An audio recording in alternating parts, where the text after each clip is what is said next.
Hello friends, welcome to my channel Sahu science classes. तो friends, आज की video class 12th UP board वालों के लिए बहुत ही ज़्यादा इम्पोर्टेंट होने वाली है, क्योंकि आज की वीडियो में हम देखने वाले हैं रामधारी सिंह दिनकर जी का जीवन परिचय, जो कि आप अंदाज़ा लगा सकते हैं इसको देखकर। देखिए, ये जो ब्रैकेट में आपको दिख रहा है कि ये कितने बार आया है। 2014 के बाद 15, 16, 17, 18, 19, 20, 21, 22, 23 ये लगातार आया है। तो बहुत ही ज़्यादा इम्पॉर्टेंट हो जाता है अपने आप में। और ये जो है बहुत ही इजी लैंग्वेज में आपको समझाने वाला हूँ। और अगर आपने इसके अलावा एपीजे अब्दुल कलाम जी हो गए, जयशंकर प्रसाद हो गए, आचार्य हजारी प्रसाद द्विवेदी जी हो गए और महादेवी वर्मा जी हो गए, इनके सबके जीवन परिचय अगर नहीं देखे हैं और देखना चाहते हो तो चैनल पे विजिट करिए, प्लेलिस्ट को देखिए और अच्छे से अपना पढ़ते रहिए, क्योंकि आपको पता है कि 22 फरवरी आपकी दूर ज़्यादा नहीं है। तो प्रिपरेशन करते रहिए। आइए शुरू करते हैं बिना टाइम वेस्ट किए हुए रामधारी सिंह दिनकर जी का जीवन परिचय। तो देखिए, जीवन परिचय। राष्ट्रीय भावनाओं के ओजस्वी गायक रामधारी सिंह दिनकर का जन्म बिहार के मुंगेर जनपद के सिमरिया गांव में 30 सितंबर सन 1908 ईस्वी में हुआ था। तो पहले तो क्या लिखना है हमें, उनका थोड़ा सा जन्म स्थान के बारे में बताना है, उनकी जन्म तिथि बतानी है ना, उनकी ईयर बतानी है। तो ये सब आपको बताना है कि उनका जन्म कब हुआ, कहाँ हुआ। और स्टार्टिंग में थोड़ा सा बताना होता है कि कहाँ पे वो पढ़े। तो देखो, आपने मतलब इसका मतलब ये नहीं है कि आपने हमारी थोड़ा ना कह रहे हैं वो, इसका मतलब आपने का मतलब कि उनकी कह रहे हैं वो। तो आपने पटना विश्वविद्यालय से बीए उत्तीर्ण कर, तो इन्होंने बीए किया पटना विश्वविद्यालय से, और कुछ दिनों तक मुजफ्फरपुर कॉलेज में हिंदी विभाग के अध्यक्ष भी रहे। मतलब हिंदी विभाग के अध्यक्ष भी रहे भाई। तो उस समय बीए डिग्री बहुत हाई लेवल की होती थी। उसके बाद में आप 1951 से 1966 तक राज्यसभा के मनोनीत सदस्य भी रहे। ज्ञानपीठ पुरस्कार पद्म भूषण से अलंकृत श्री दिनकर जी को राष्ट्रकवि होने का गौरव भी प्राप्त है। तो ये राष्ट्रकवि भी मतलब हो चुके हैं और इनको गौरव इसका प्राप्त है। उसके बाद नेक्स्ट देखते हैं आगे। दिनकर जी ने भारत सरकार की हिंदी समिति के सलाहकार और आकाशवाणी के निदेशक के रूप में महत्वपूर्ण कार्य किया।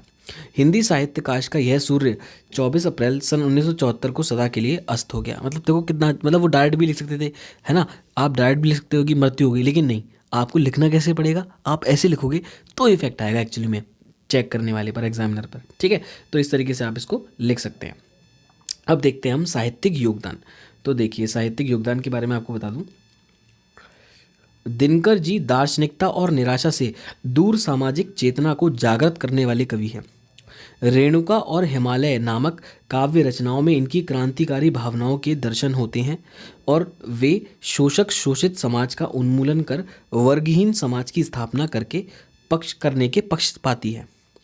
इन उनकी इस भावना का दर्शन हुंकार, सामधेनी और कुरुक्षेत्र नामक काव्य ग्रंथों में दिखलाई पड़ता है। इनकी राष्ट्रीयता अतीत के प्रेम में परिवेष्टित किंतु वर्तमान के प्रति विक्षुब्ध ही है। उनके काव्य में राष्ट्र प्रेम के साथ साथ विश्व प्रेम, प्रगतिवाद, प्रकृति चित्रण आदि के भी स्वाभाविक एवं मनोहारी वर्णन मिलते हैं। राष्ट्रीयता के साथ साथ उन्होंने काव्य में युगबोध और प्रकृति चित्रण का भी सुंदर समावेश है। इनमें एक और द्विवेदी युग की और इतिवृत्तात्मक कला है और दूसरी ओर छायावाद की मुक्तक गीतात्मक। द्विवेदी जी स्वयं अपने को द्विवेदी युगीन और छायावादी काव्य का वारिस मानते हैं। उनका स्वयं का कथन है, पंत के सपने हमारे हाथ में आकर उतने मानवीय नहीं रहे जितने वे छायावादी काल में, किंतु द्विवेदी युगीन अभिव्यक्ति की शुभ्रता हम लोगों के पास आकर कुछ रंगीन हो गई। तो इस तरीके से दिनकर जी, प्रारंभ में दिनकर जी ने कुछ छायावादी रचनाएं लिखी, किंतु जैसे जैसे वे अपने काव्य के स्तर से परिचित होते गए, काव्यानुभूति पर ही अपनी कविता को आधारित करने का आत्मविश्वास उनमें दृढ़ होता गया।